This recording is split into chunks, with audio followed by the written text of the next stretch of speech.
Boss stuff and Hazbin Hotel, and possibly a lot of merch. I remember the year I went being very merch heavy, and last year as well, with all the figures and blind boxes and like pop-up shops. But we are not here for merch because 1, I don't care to buy from them anymore, and 2, I would rather start up my Homestuck collection again. Anyway, at the expo, Amazon released the teaser trailer for season 3 of Helluva Boss and when each part will be dropping. The first half, mind you, will be dropping around fall, which I have a feeling they're going to push for October to be the start date. That just seems to be the favorite month for stuff like this. However, though, we won't get the second part till 2027, which will probably be New Year's.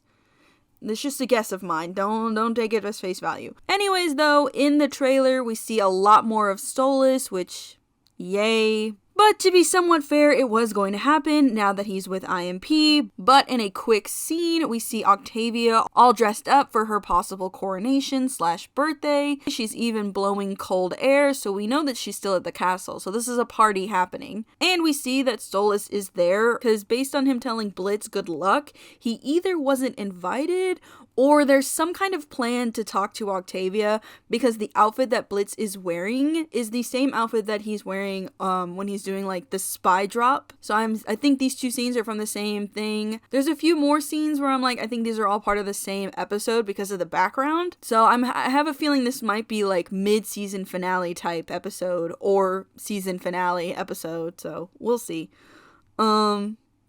We also see Stolas crying on a bench that is giving envy vibes, so maybe we will finally get to go to the ring and get a good look at it, and I think we will because of the octopus judge. We also have Millie give Stolas a pep talk, which I really hope he finally gets over his thing about them not being Blitz. Like, Stolas' tunnel vision has always driven me crazy, especially when they've been so nice to him, and honestly, if he wants to be with Blitz, he has to, acknowledge them and the people in his life, including Luna, Blitz's daughter. It drives me bonkers that Stolas has not interacted with Luna not one time. And it's like, you want to be with her father. Do you not see the weird whatever. Anyway, we see Fizz and Blitz will have another episode together, which are always weirdly the best episodes every time, so I'm kind of excited about that.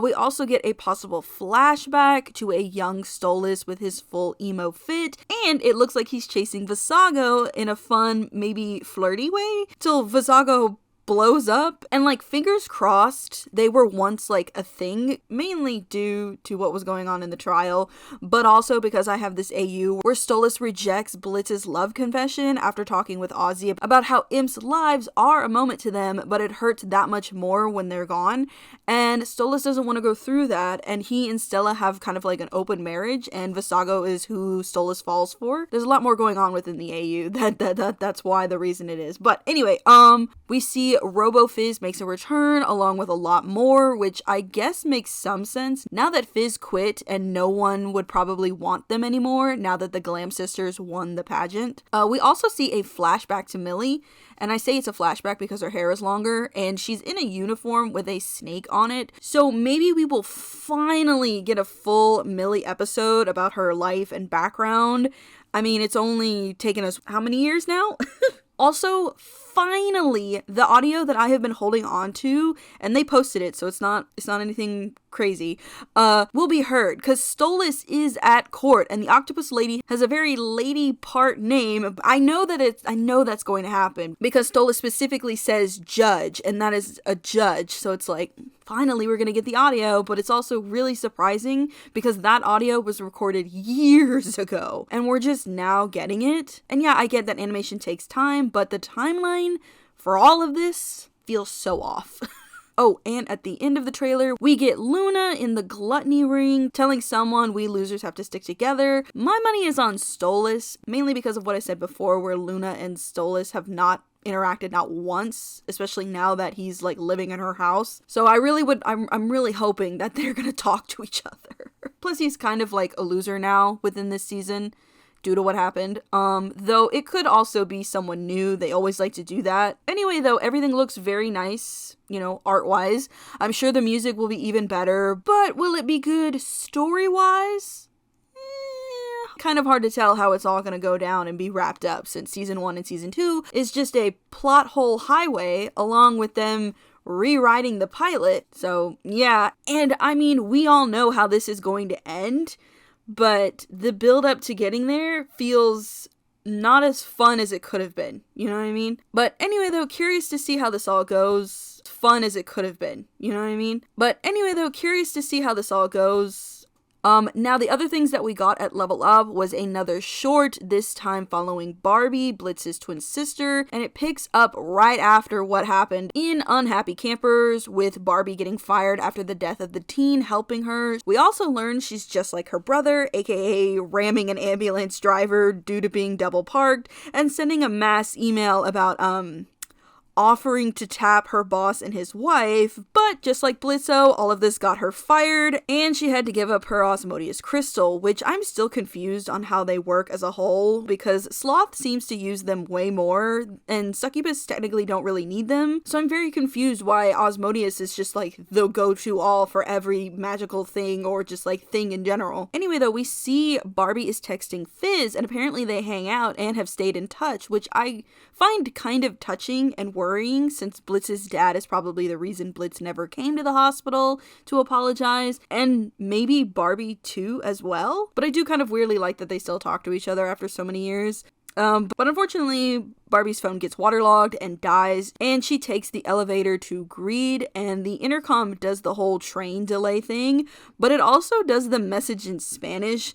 And I'm still super confused to this day on why Hellborns speak other human languages and have human accents. Like, sure, maybe some have been on Earth longer for work reasons, or are like the Possessor Demon and have lived with humans for a really long time, but you would think that they'd have their own personal language than using human ones, since Hellborns are older than humans based on the lore in Hasbin, because Hell existed before Earth as a whole. So it doesn't make any sense that they speak human languages when they predate humans. Anyway though, Barbie makes it back to Greed and watches a deal being placed and kind of has like a quick moment about it, but moves on and gets a sandwich from a little Hell Deli, which apparently she's not supposed to be sold to anymore. And that like whole interaction makes me curious on like how long has Barbie been sober? Because when Blitz goes to see her, he assumes she's still at the clinic. But she's left and gotten a job, which is the current one he finds her at. But we later learn that she had a few other jobs before this and got fired. But Moxie was out there for what, like weeks? So I'm going to take a wild guess and say she's been clean for maybe a month or two. So I kind of get her girlfriend being upset and worried and tired due to Barbie being fired more than once, especially when she's the one helping her get back on track. And, you know, like the fear of her past habits, you know. It also looks like they've just moved into this apartment because there's like nothing. And with Barbie's girlfriend finding hate in the pantry, which does kind of make sense based on like the apartment complex, you can kind of tell that this is a much not, I know it's Hell, but like it seems to be like the more lower crime ridden area of Greed, so that's why it makes me feel like they just moved, and like how she was able to find something that Barbie's like, no, I don't have it. I didn't have it. I didn't bring it into the house. That's not mine, you know? But, you know, it was nice to see that Barbie is off the stuff and even gets rid of it. Though she probably should have dumped it in front of her girlfriend, since if she already thinks it's hers, she's gonna assume that she used it. But, you know, that's fine, because we get the repeating joke they've been doing of two guys being all over each other and them now being high and fighting each other, and Barbie just vibing with her very bad luck of a day. We've all had one horrific day, and I felt that when Barbie was just like, you know what, I'm gonna eat my sandwich and smoke my cigarette and just disassociate. However, though, now that this is all said and done, I will say that this short was very boring to me, but in a weirdly fun way. Like, it's so slice of life, which is weird to say out loud, and the small insides to things that don't involve the main cast are really fun.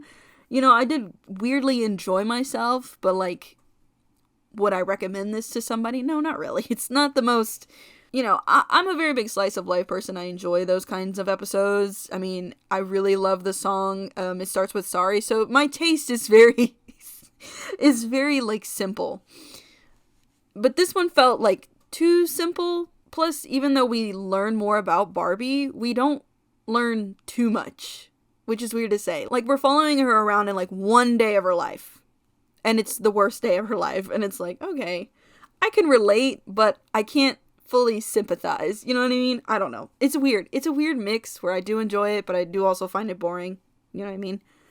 Anyway though, a last bit of news, because apparently season 5 will be the final season of Hazbin Hotel, and Viv is now picking Zoophobia back up, which, I will be honest, I am not looking forward to that. I have read the original comic, I was there during the original release of that comic, and if y'all thought Homestuck was a rough read, well, Zoophobia takes that cake and wins the prize, because it was truly a thing that was made. And I cannot explain the difficulties that I had reading that comic. To this day, I still can't really fully remember what it is that I read. And at one point it did feel like Degrassi, but like a really confusing, complicated, not in order Degrassi. Quick last thing before we dip. Warning. It seems leaks for season 3 of Helluva Boss have been making their rounds on TikTok, so be careful. There's no audio, but what I did see was major plot points and answers to certain parts of the trailer, which I'm just gonna say I low-key called. My ability to predict this show is insane. But yeah, just letting y'all know to look out for it. Also, this answers my question, because due to this, we now know this is all due to Amazon having a shit system, because this never happened when Helluva Boss was only on YouTube. Well, kinda till they started doing overseas stuff, and that was before Amazon picked them up. But yeah, funny how big studios cause the most problems. So when it's like leak-based, they really need to update their systems and have a much better, like, security thing going on, because this is insane. Anyway, though, that is all the news we got from Level Up Expo. I'm sure we'll get a full Helluva Boss trailer soon, and just like Hazbin, I do plan to review Season 3 of Helluva Boss, because at this point, anything Helluva Boss does is hints to what's to come for Hazbin, and that's never good. But anyway though, next video will be Katie Killjoy and Tom Trench, as I really need a break from the Amazing Digital Circus redesigns, and because Zooble is harder to redesign than I thought. But yeah, look forward to that. Also, I'm gonna start drawing more Brea and Kylan stuff, aka BB and Chaz stuff, so Love Shark, by doing mostly speed draws and character intros, just to build up a lot of the stuff that I have going on, and lock in on certain character designs, since technically the point of the show is just them running around from planet to planet. So I will have to like create alien species, but nothing super locked down, unlike the others, because there will be a few characters who are somewhat important to the underlying storyline going on. So yeah, they're gonna need like a more solid design, specifically Leviathan and a few planet rulers, so my posting schedule might change. I also want to redesign the Ever After High characters, but I should probably finish the Winx girls, just mainly so I don't have to worry about that anymore. I've kind of completely lost all interest, so I think I'm just gonna finish up the rest of the cast and just move on. Also, quick question. Would y'all be okay if I redesigned some of the Cookie Run characters? Or some of the Genshin characters? Because I've kind of been playing the games again, and some of the characters just look really off to me for some reason. Don't get me wrong, I really love Cookie Run. I've loved that game for a very long time, but some of the designs for specific cookies, I'm just like, that's a person. It's not a cookie. You know what I mean? It's so weird to say out loud. But yeah, just let me know if that sounds like a fun idea or not. I don't, you know, whatever. Everything's up in the air right now. Anyway though, love y'all. Bye. Enjoy dancing Sullix.